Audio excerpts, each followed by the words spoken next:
And it came to pass after these things that God tested Abraham and said to him, Abraham, Here I am.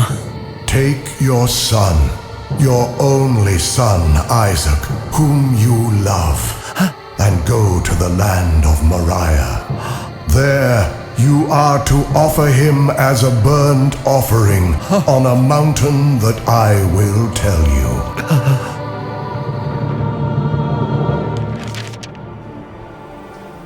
So Abraham rose early in the morning, saddled his donkey, and took 2 of his young men along with Isaac his son.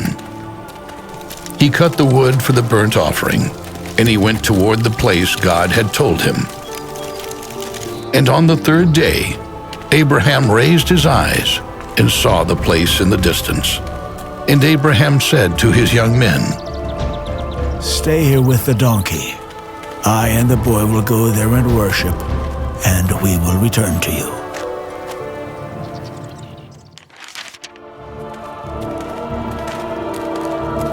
Abraham took the wood for the burnt offering and laid it on Isaac his son.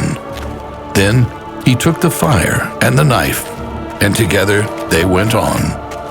And Isaac spoke to his father Abraham. My father, Here I am, my son. I see the fire and the wood. But where's the lamb for the burnt offering? My son, God will provide for himself the lamb for the burnt offering. So they continued on together.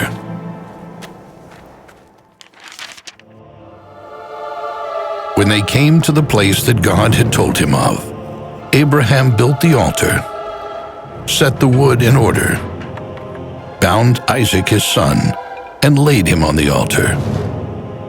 Then Abraham stretched out his hand and took the knife to kill his son. But the angel of the Lord called to him out of heaven. Abraham, Abraham. Here I am.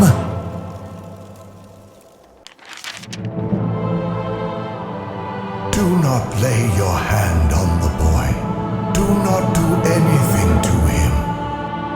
For now I know that you are a man who fears God, because you have not withheld your son, your only son, from me.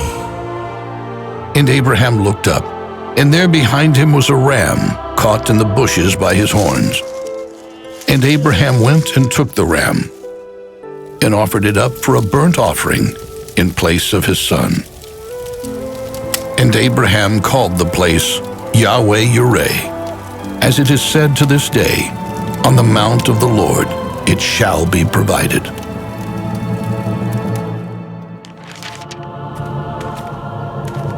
And the angel of the Lord called out to Abraham again out of heaven and said, By myself I have sworn, says the Lord, because you have not withheld your son, your only son, I will bless you, and I will multiply your offspring as the stars of the heavens and as the sands of the sea.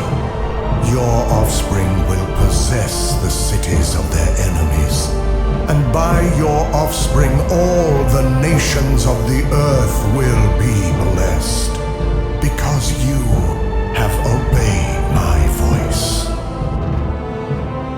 So Abraham returned to his young men, and together they went to Beersheba.